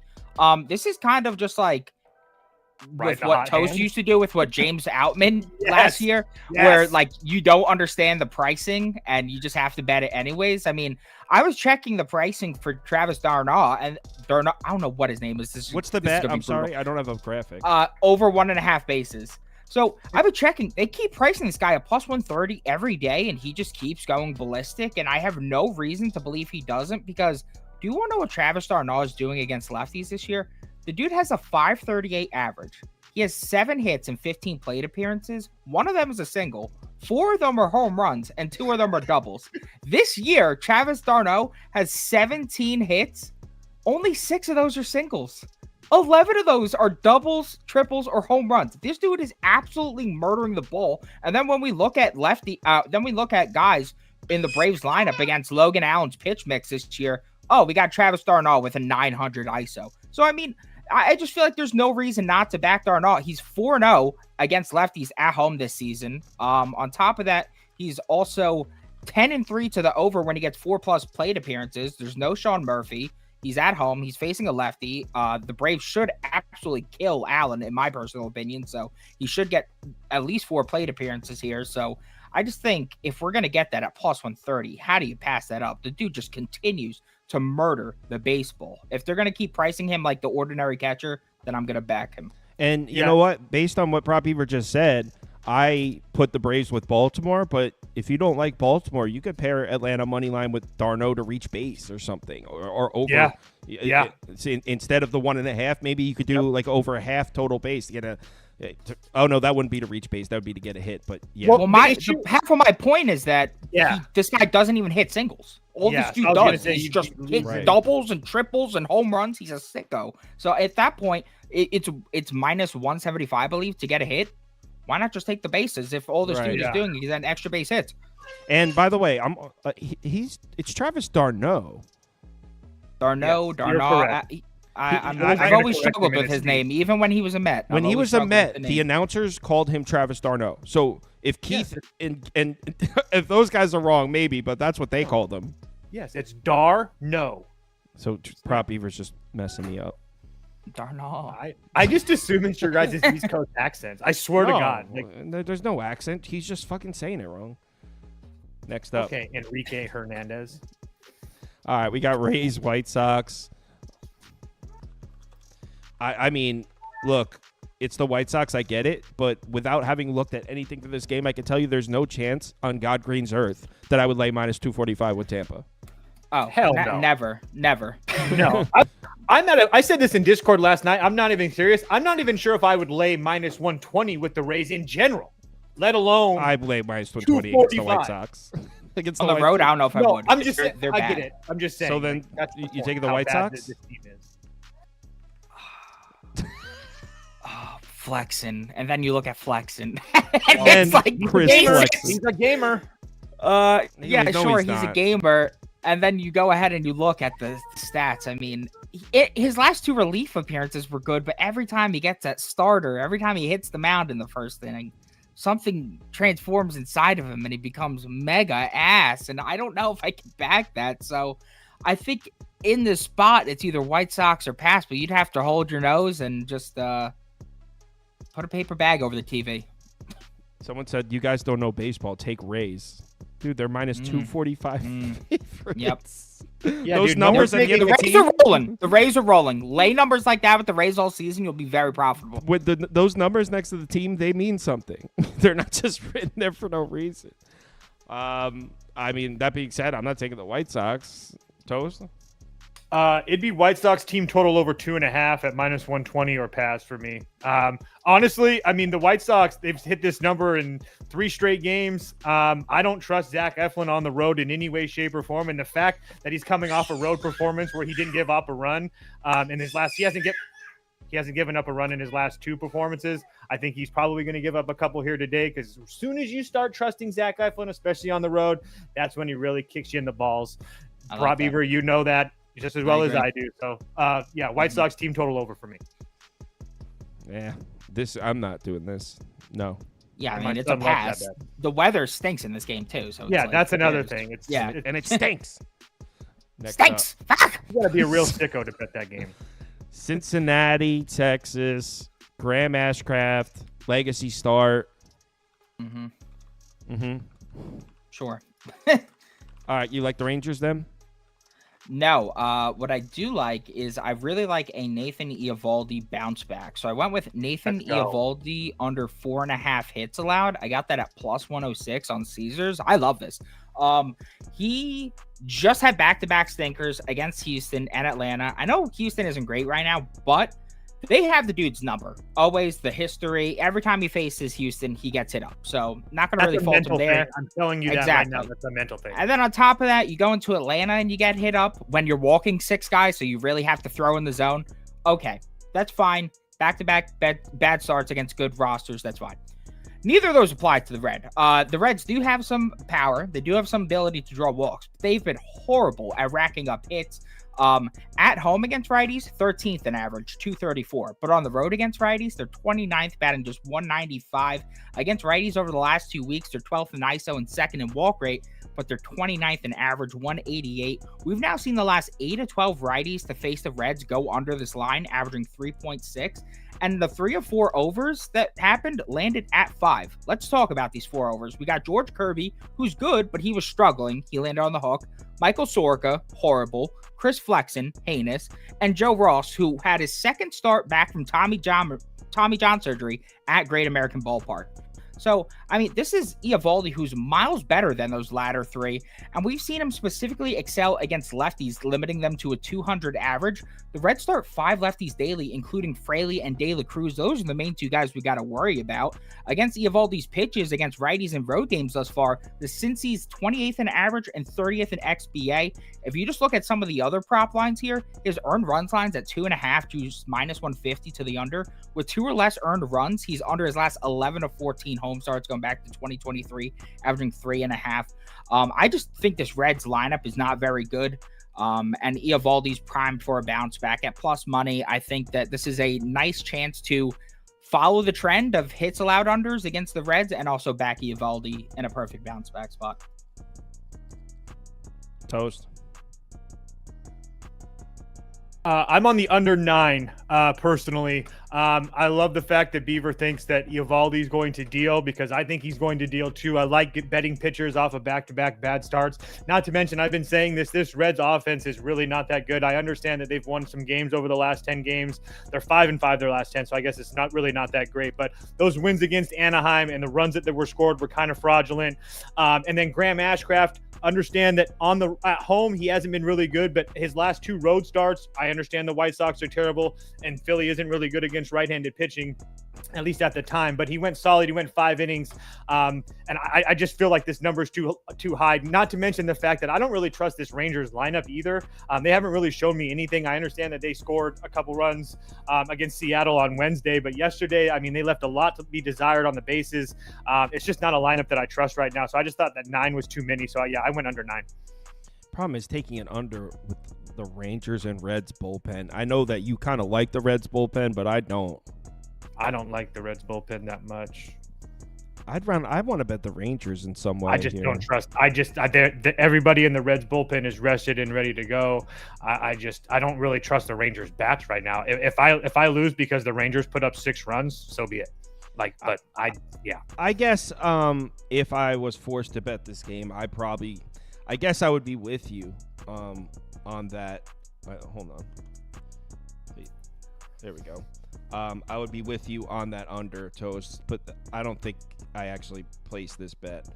But it makes sense. The Rangers bats have definitely underwhelmed. Graham Ashcraft, we know he's actually capable of putting together decent starts when he finds himself in good spots. Eovaldi should deal. So, yeah, I guess the under is the way I would go here. But I knew I wrote it down. Rangers have only scored 3 runs 4 times in the last 10 games as well. So, like I said, they're just not scoring a whole bunch of runs. Yeah, I hear you. I think the Rangers win this game, but minus 180 with a lineup I don't really trust. 100%. Yeah, exactly. All right, so... Trust me, I wanted to get to the Reds. I was trying so hard, but their bats have just been so bad. It's just... Someone was just talking about this game in the comments. Someone was saying they love the Brewers here as home dogs. I'm not even sure how to take that reaction. I kind of stole Beaver's play a little bit, so I'll let him talk first. I was leaning Brewers. I don't really trust Who's pitching Gill. for the Yankees because it's Luis Gill. Or Heel, or however you say his name. Did he put Jack Flaherty? Well, awesome. he probably there was probably no pitcher listed when he made the graphic. That's awesome. Andy Andy. So yeah, I'll let Beaver go. I have the same bet as him. I just went full game team total, so I got the full 9 at bats. But go ahead, Beaver. Muted. Thanks. So I went with the first 5 team total over 2.5. I don't mind the full game either. Toast has a good point with the bullpen arms being rested. I'm just isolating it with this rat bastard, Colin Ray. I'm coming for his neck here. Let's go Yankees. Let's put some runs on the board. Ray is off to a hot start thus far. 2.08 ERA, 0.8 home runs per 9. 1-3 whip's a bit concerning, but overall solid, right? The peripherals are bullshit. They scream bullshit. Second in XBA, 12 K percentage, 11th average exit velocity. So the ball's getting hit hard, 36 barrel percentage. Everything's suggesting he's getting wildly lucky thus far. And let's just look at who he's faced thus far. First start of the year against the Mets, who were laugh out loud bad their first 2 series. Then he faced Seattle, who the first 2 weeks of the year, horrible against righties, bottom 5 lineup. Then he faced the Orioles, the only tough lineup he's faced thus far at the time. He allowed 3 runs and 2 home runs through 5 innings. Then he faced St. Louis. He allowed 8 base runners through just 5 innings. But what do the Cardinals do? They score 0 runs because they're allergic to converting with runners in scoring position. Now, the Yankees lineup in their current state, they're not really looking great either. But at the very least, they're showing signs of life again against righties. The previous 4 righties to face them, they had a 1.23 ERA, 0 home runs allowed, 1.18 whip. The last 3 righties to face them, 7.24 ERA, 1.83 whip, and they've cashed this total in 3 straight with 5, 4, and 5 runs. every time I bet the Yankees the last 2 years, when I go back and look at them, they're a very streaky lineup. And if they're about to heat up and reach their potential, this price could be a steal in the near future. Books have Raya's earned runs line at 2.5, juiced to -140 for the over, despite going under 3 or 4 starts this year, and his last 6 or 7 going back to last year. I feel like that's for a reason. We got the outs line juiced under at 15.5. We got the earned runs juiced over. They're highly suggesting the 3 runs are coming early here. We're catching a 60-cent discount on the ERA line, and our runs don't have to be earned. Like the Yankees to get going early here, especially after that disgusting performance against the A's last night. And the only thing that I can add to that, like you mentioned, that Milwaukee bullpen, Piamps and McGill, that's your top 2 or your co-closers. Both have went 2 of the last 3 nights. Uribe's went 2 of the back-to-back nights.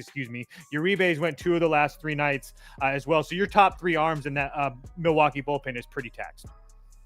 So you like the Yanks team total over as well? Yeah. I went 4.5. That lineup has been so ass though. Against lefties.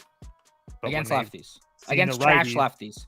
And now you're getting them inside in a place that kind of produces runs. Yeah, I think we see some of the Yankee long balls tonight. Against Colin Rea, who's somehow magically posted a 2 ERA. When I read the thing about his earned runs line, that's what sent me over the edge. All right, I'll put Yankees money line up and I'll add it to my watch list, but I'm trusting you guys here. Putting a lot of faith in you guys. Well, I mean, I only went with the runs. I wouldn't put that much faith in Luis Gil. His command is a bit shaky. It's Gil. Yeah, that's why it's Gil. That's why I had said originally I was leaning towards the plus money with the Brewers early, but yeah. Yankees are pass. I could see an over too, maybe. If you really think that the Brewers are going to score some runs, then an over would work. Why don't we talk Twins baseball? Let's do it. I got a bet in this game. Oh, okay. You back at Sandy? You're damn right I am. Okay. Twins against lefties. I'm assuming it's shit because they're shit against everybody. I mean, they're shit, but they're actually a little bit better against lefties this year compared to righties. But they're shit either way, so I don't really care about it. So, yeah. I mean, lefties 720 OPS compared to like a 660 OPS. I mean, it's better. But so Angels money line? Yeah, Angels money line for me. Yeah. First and foremost, I don't think that this Twins team is good in any way, shape, or form. Just for everybody else out there. And I think when you look at them, they've won, 4 or 5 games in a row, 5 out of 6 against Detroit, who we just saw today. Again, another example. They can't score runs. They're absolutely terrible at times. And the White Sox, who are the worst team that we've seen in a very long time. So that's the first thing. They don't have a day off. They're traveling to the West Coast, and they do have Bailey Ober, who's been really good. This isn't a bet against Bailey Ober. He's been really good, but at the same time, he's faced the Royals, who are meh against righties, especially early on in the year, and Detroit twice, who's really bad. And then when he faced the Dodgers, he did pitch well. Again, it's not a bet against Bailey Ober, but with the travel and whatnot, and then if you take a look at the Minnesota bullpen, Jax, Stewart, both went back-to-back days. And then on top of that, both those guys went yesterday. O'Kirk, Thibault, Sands, they all went yesterday as well. So it's not a very good situation for them. The Angels bullpen is all ready and good to go. And then Patrick Sandoval. Let's talk about him really quick. He's had 1 home start this year against the Rays. Wasn't that good. But his 3 road starts, his other 3 starts this year have been pretty. I mean, he got lit up by the Orioles, sure. But his last start against the Reds, he went 4 innings, gave up 6 hits and 7 runs. The Reds smashed lefties, and they were at home. I just think that this is a really good spot for him to get right against this Twins team that isn't scoring runs on anybody. I understand that they scored runs against the White Sox. This isn't the same thing, and he has a full rested bullpen behind him. I think they get a win here today. This line's moved. It was Angels plus like 100 last night, and it's moved to plus minus 115. I think there's a reason for that. Yeah, I think I'm going to tell you on that. Makes a lot of sense. I'm down to fade the Twins, putting my faith in toast here. I like it. I think the line tells a story, too. Have Sandoval favored over Ober. Like it. Putting on my watch list. Prop Beaver? Yeah, I got nothing here. This is the battle of mids, Call of Duty, Modern Warfare. I have nothing to say. You say Call of Duty, Modern Warfare? Yeah, I mean, this is just... Did you just make that up? Yeah, it just came to me. That was a good one. I like that. Oh, I yeah, mean, this yeah, is just something else. I like that one a lot, actually. Call of Duty Modern Warfare, he says. And one other thing, that Angels lineup is kind of heating up a little bit. 12 runs the last couple nights, so that's just kind of where I was at with that offense. If you were trying to make the point that they stink, so that's it. All right. Holy pie charts, Batman. Snakes baseball. Prop Beaver, check your checklist as far as the Mariners. Games at night, check. Check. The Nocturnal Warriors are out. Gallon on the road, check. So Go ahead, Beaver. Do your thing, Beaver. Vampires. Yeah, Vampires? I bet the Mariners. I bet the Vamps 2 ways here. I took the money line and I took the Vamps team total over 3.5 at plus 100. Yeah, I really like this play. This is probably my favorite play of the day, especially with the entire world on the other side. I really like Seattle here today. A big talking point in the offseason was how Gallen would regress coming off a Cy Young performance and by far the heaviest workload of his career. Overall, the numbers have been really damn good, not gonna lie. But the splits have been alarming. The 3 home starts, great. 0.53 ERA, hasn't allowed a home run, 1 whip, perfect. The 2 road starts have been putrid. 7.20 ERA, 4.07 WOBA, 1.8 home runs per 9, 1.8 whip. And those road starts were against Colorado and San Francisco. You could say the Coors Field effect all you want. The Colorado Rockies are dead last in WRC plus against righties at home this season. There are guys going into Coors left and right and dealing against the Rockies. So I'm not going to give Gallen an excuse there. That was his worst start at Coors since 2019. On top of that, he faced the Giants at home, who are 29th in WRC plus against righties at home. He was horrible there too. The sample may be small, but even if we go back to 2022, what is Gallen's most vulnerable spot? Road night starts, 4.47 ERA, 3.25 WOBA, 1.32 whip. So in a season where we expect worsened results from Gallen, that weak spot might be amplified even further. Now he's going to face his toughest road challenge yet, a Mariners lineup that's not bottom 3 against righties. They're first in WRC plus, first in OBP against righties over the last 2 weeks. Last 7 righties to face them, 6.75 ERA, 1.6 home runs per 9, 2.00 whip. They've now scored 4+ runs the last 6 and 9 games, averaging 5. Ballpark hasn't projected for 5 today. So I like the team total over. On the other side, we got Hancock. Take out that one horrible start against the Brewers. The dude's been amazing. And through his brief MLB career, we've seen him perform much better at home. The D-backs are slumping against righties right now, 25th in WRC+, 27th in ISO the last 2 weeks. Take out the walking disaster that is Kyle Hendricks, and the last 5 righties to face the D-backs haven't allowed a home run. They got a 1.86 ERA and a 0.97 whip. Add in the fact that even with the high leverage arms used up for the Mariners yesterday, the Mariners still have a massive edge in the pen due to just how good that bullpen is. I really like the Mariners here. I think they take care of business today. Vamps up. Seattle, unite, baby. Vamp up. Yep. For those of you that are new to the show, the Mariners are the vampires because Prop Beaver pointed out this was last year, by the way. It's not like the Mariners lineup, for whatever reason, are one of the worst in baseball during the day, but actually very good at night. So the Mariners at night are the vampires. That's why we're saying that. So I'm on the Vamps at plus 110. Mariners Absolutely. at night. Sun's down, bats up. Yeah, couldn't agree anymore.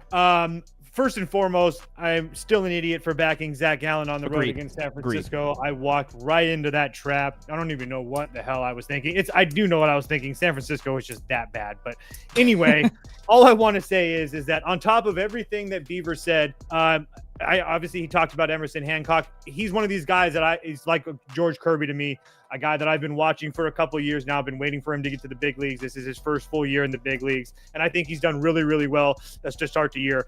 On top of that, I understand that some people can look at that Seattle bullpen and think it might be a little bit taxed, but when I was talking to Beaver about this earlier too, Munoz has went 2 of the last 3 days, yes, but 24 pitches in 4 days, that's not a lot. And this appearance before that, he only went 7. So I think Munoz is actually 100% available. Stanek, another guy that he's went 31 over 4 days, so he's probably not available, but Spirey's went 33 over the last 4. He should be good to go. And Thornton and Saucedo have been actually really, really good. Saucedo is actually one of these guys that's on the rise right now that could be finding himself in the super high leverage spots as well. So yeah, I really like Seattle tonight. It's a really good spot to fade the public.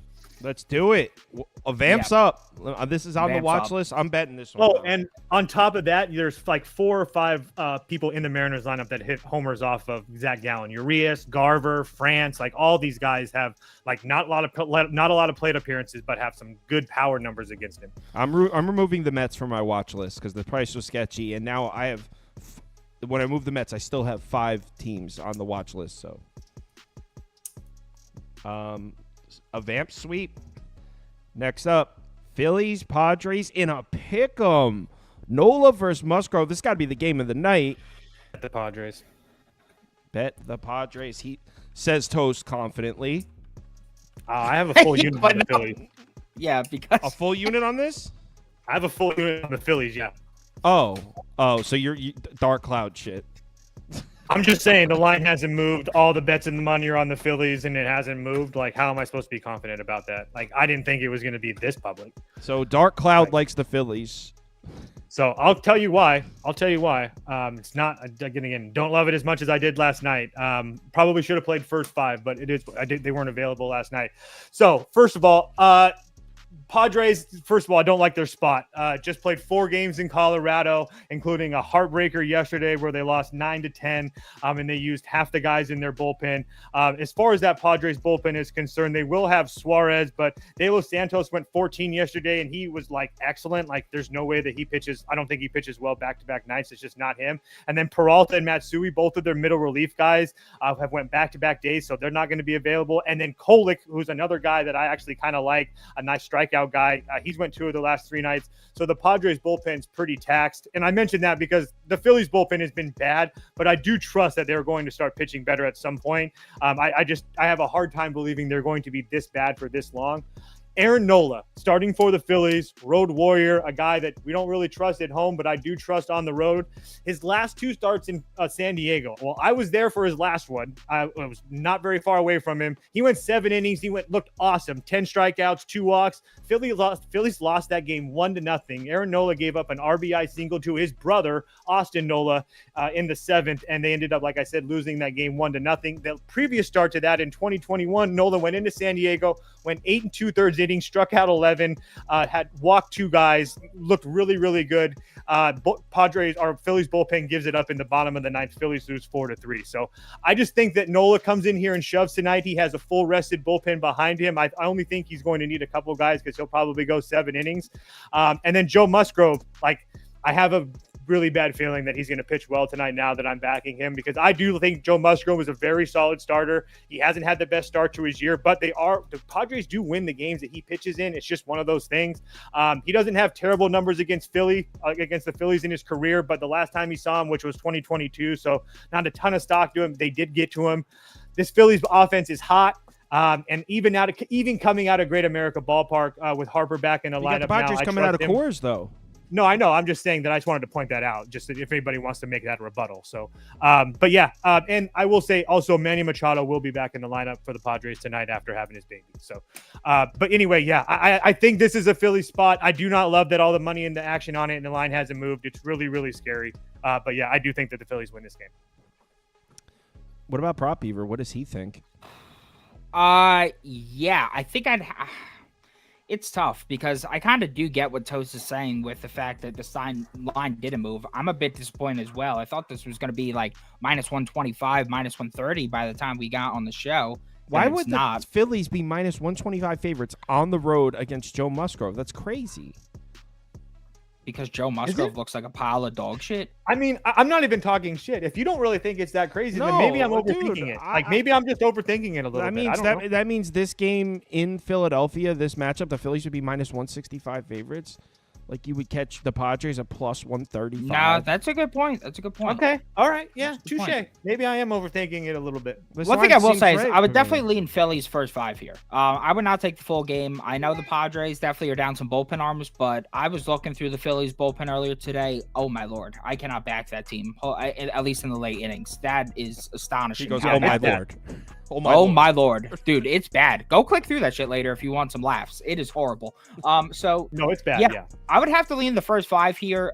Nola, ever since that Atlanta start, has been an absolute stud. Has been just carving through these lineups. The Padres definitely have been solid against righties, but I think that he's more than capable of shutting them down. If you just look at the history against them, he tends to pitch pretty well against them. Usually wins the first 5, and then what happens?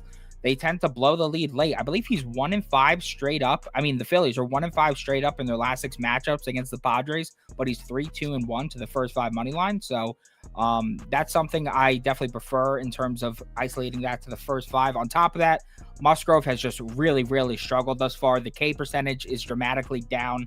The Phillies against righties lately have also been cranking them. Nick Martinez yesterday allowed 11 hits. I believe it was 5 runs as well. So the Phillies, while they disappointed against the 2 lefties they saw in that Cincy series, they are still red hot against righties right now, rocking them. So honestly, maybe I do lock this Phillies line, and maybe Kyle talked me back into it. I was feeling a little sus about it. No, I don't even know if I like the Phillies, but I don't think there's anything wrong with the line.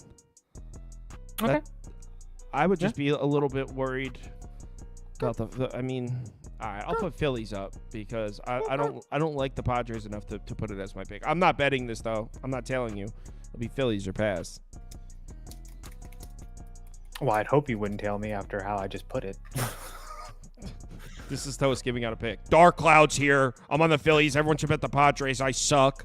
Bro, you're up like 10 units on the season. No, yeah, I'm trash. And after today, I'll be up like 6. Oh so. my God, dude. I'm already down 1. I'm already down 1. Shout out Tigers. This guy's taking away units from himself. Everyone else in the gambling industry is I lost a full unit on the Tigers. Everyone else in the from myself, I had a fucking full unit on the Tigers. Everyone else in the sports betting industry is trying to convince everyone they're better than there are. Toast is up 10 units. He's like, I suck. No one should ever follow me. Yo. I'm telling you, the 10. I think it's refreshing. Personally, everybody, really I'm the best. I'm the best. No, I fucking suck. Those 14 units look really good, and you're right. I was on a roll betting half units, and 3 days at full unit plays have taken it all the way. All it takes is 3 days, and you're right back. That's true. Yeah, just a matter of how many days it takes to get to those 3 days. Today, tomorrow, and you the next day. You just need to get to the eye of the storm, brother. I'm looking right at it. So you got Priester making a road start in San Francisco. I don't like the Giants lineup against a right-handed pitcher, though. So as much as like Giants at -140 against Priester seems like really alluring, I actually wouldn't be mad at a super sneaky Pirates bet here. I'm not. I'm throwing that in the ring before you guys get started. I think you'd have to tie me to a railroad track and place the bet for me on Quinn Priester before I actually do it myself. Yeah, I bet that dude is horrible. I mean, I don't know if it's just bad luck or whatever. He can't pitch more than, I would say, 20 pitches at a time without allowing a home run. It's absolutely insane. I'm not playing the Giants, though. What I'm doing here is I'm going with Kyle Harrison over 5.5 Ks. I really, really like this play. I'm just waiting on the ump. As long as I get at least a neutral ump here, I'm going 0.75, which has been my heavier plays thus far. Going heavier on this one. I really like it. Why do I like it? Well, he's under 10 of 12 career starts thus far. He's averaging just 4.9 Ks. But yet the sharpest book, Caesars, has this juice to the over at -135. So why am I buying in on Harrison breaking out here? Well, he's facing a Pirates lineup that struck out at an obscenely high rate against lefties thus far. The 27th, 26%. We've now seen 5 of 8 lefties to face the Pirates hit 6+ Ks, and 6 of 8 go over their K prop. They're averaging 6.1. Harrison is a guy who lives and dies by the four-seamer. He throws it 68% of the time. I don't have the percentiles in front of me, but I can almost guarantee you that that's 100th percentile. The Pirates against lefty four-seamers are 25th in K percentage and 24th in whiff percentage. Against his pitch mix as a whole from lefties, they're 29th in K percentage and 30th in whiff percentage. And now we're catching him at home, a guy who has some serious home-away splits. His K percentage is 10% better at home. He has a 28% K percentage at home compared to 17% on the road. And just look at who we faced this season. He faced the Padres, 3rd in K percentage against lefties. Dodgers, 10th in K percentage against lefties. Nats, 19th. Marlins, 12th. And D-backs, 2nd. That is a brutal schedule when you're trying to rack up Ks. And against the lone team that he had a K-friendly matchup, he had 8 Ks in that game flying over this total.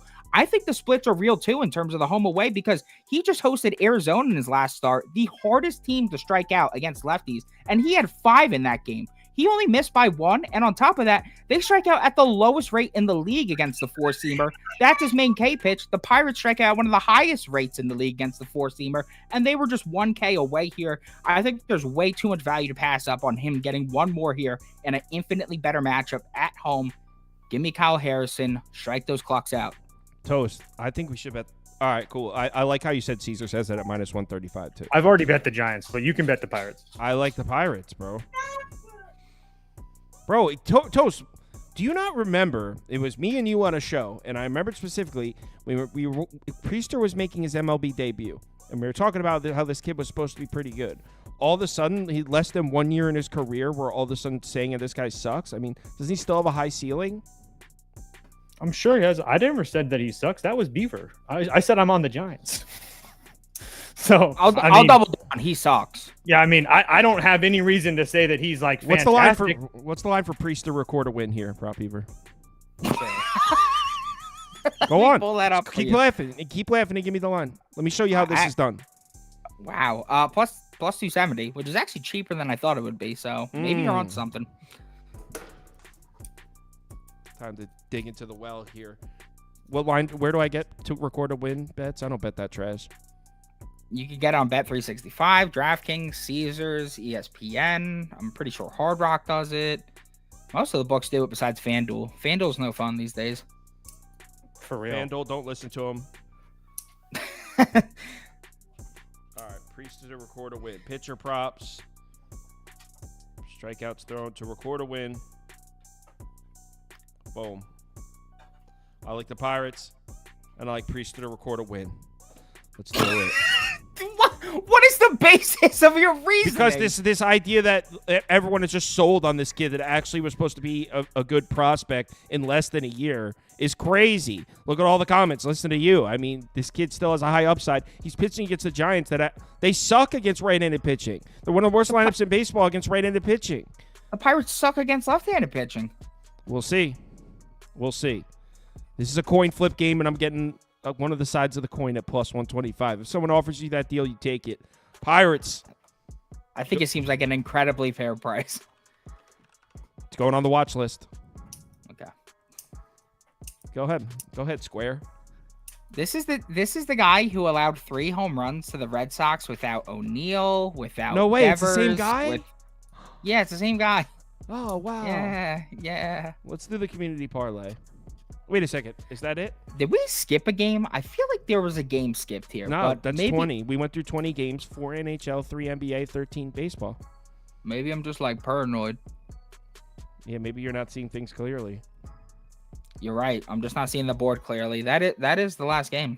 When the Pirates win, I can't wait to clip that last part. Dude, as long as Harrison gets 6 Ks, I don't give a fuck. I hope the Pirates win 20-0. All right. So Orioles money line, Dodgers money line, Mets money line. Do you want to get a? Do you want to cook up a underdog for the folks? Yeah, just bought the ingredients. Let me enter the kitchen. Yeah, get into the kitchen. Mm-hmm. All right. So first leg of the community parlay. Cast your votes. UCapper's with me on the Pirates. He's not gonna come out and say it in the comments, but he liked what I said, and he might low-key bet the Pirates behind closed doors. I know UCapper. I know this man.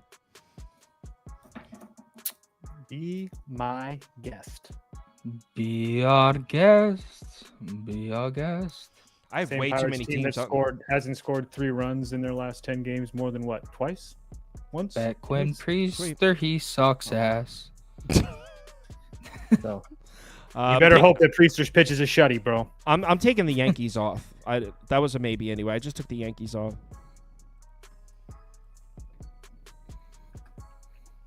So wait, technically, one could say the first list is still the maybe list, and you're bringing it down to the watch list. No, it's the watch. It's the watch list. Mm. I'm not calling it the maybe list anymore because I got. Well, you're eliminating maybes, which is curious. No. Well, Sounds like obviously- you're trying to cover for the maybe list, is what it sounds like. Yeah. I'm just saying. No, you guys are twisting the shit up. It's the watch list. We're shit twisters.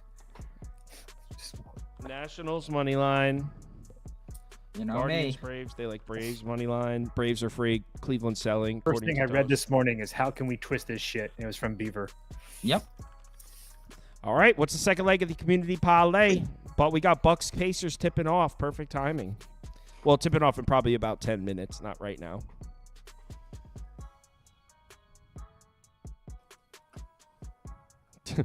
Don't you weirdos put the Dodgers in this parlay? Someone said. Don't do it, weirdos.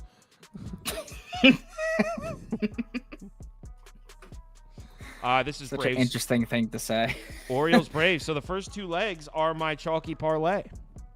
Off to a great start here, community. Chalky, but nice. So didn't they like the Brewers? They like the Brewers. Yeah. That's how you just said it.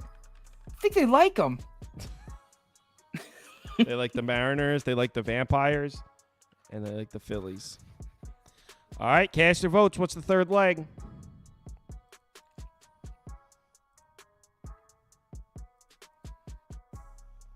The 2 second place.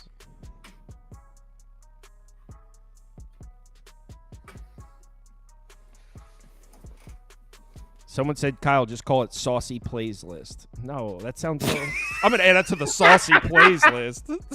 No. The watch list is fine. Let me tell you, bro, I'm going to be calling it that. I can tell you that. I'm going to add it to the Saucy Plays list. Oh, my God. I can't wait to bust that out in a week or two. You could just call it the playlist. Ooh, sharp. It's actually not There you bad. go, right there. Yeah, exactly. Pretty good. I think Spotify has that branded, though. What was the middle one, Beaver? I want to write that one down. The playlist? No, remember when you were like, this lineup is the middleist of Middle Warfare or whatever? Call of Duty Modern Warfare? Yeah. They just put the Vampires in the community parlay. Oh, yeah. And the 3 second place finishers that have one more chance. Dodgers have a chance. Phillies have a chance. And what was the other second place finisher? The Nationals? Okay. That's right. They're playing the Fish. That's why. Yeah, All right. yeah, What's I the mean, last leg Marlins of the can't community win one of the parlay? series.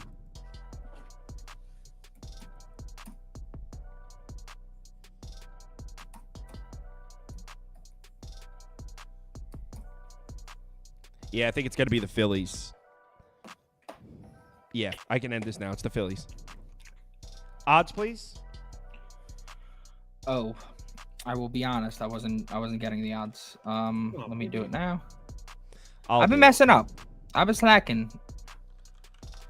I do that for my little brother and my mama too. I got the Orioles. Orioles, Braves, Mariners, Phillies. Okay. So that comes out to plus 622. All right, today's community parlay. Orioles money line, Braves money line, Mariners money line, Phillies money line plus 622. Let's talk some underdog here. Let's see what Prop Beaver cooked up for us. Did you send me an email? Yep. All right. Is that an underdog bark? Yeah. Are you ever gonna hit one or no? I did hit one. It was just I know. it happened to be a while ago. Also, it's hard to hit a fucking parlay. I bet you okay? I could do it first try. I don't want to challenge you because your prick ass somehow would hit it first try, and I'd look like an idiot. All right, so we got Travis d'Arnaud on here. 1.5 hits, runs, RBIs higher. The dude's a wagon right now. Let's hop on. We got Zach Allen, 4.5 hits allowed, going higher there. I think if the Mariners are going to do damage, I don't think it's going to be via drawing walks. I think they're going to have to get to him via contact. So going with the over hits allowed there. Kyle Harrison over fantasy points. Pirates were good against lefties, but they're really slumping now. I also really like him to rack up the Ks, so I went higher there. And then Nathan Eovaldi higher. Think he throws a gem here. Think he limits the runs. Think he limits the hits. Think he goes deep into this game. So those are our 4 plays for today. If you don't have an Underdog Fantasy account, it's available in any state highlighted in this map. So if you're in one of the states highlighted in yellow, head over to Underdog Fantasy, the website, or download the app. When you make your account, make sure you use the promo code BET, B-E-T. That'll get you a $100 deposit bonus match. So if you deposit $100, they will give you a free $100 to play with. That's the promo code BET. Everyone, thanks for watching. Let's have ourselves a good Friday night here. We'll be back tomorrow at... Let's make the schedule real quick. Because AJ, you're not coming in tonight because I'm doing spreadsheet stuff, so I don't need you here. Go enjoy your Friday. But tomorrow the games don't start till 3, so I was thinking we could probably get away with starting at like noon. I would like that. Let me look at the NBA schedule. 1 o'clock, and then NHL is 2 o'clock. All right, so the show will start at 11, and the baseball will be ETA around 11:45 noon. Got it? Word. All right. Let's have a good one, guys. I'm posting my my plays from the watch list onto the website and sharing which ones I'm actually going to be betting right now. Just got to take a quick piss. Everyone have a good one.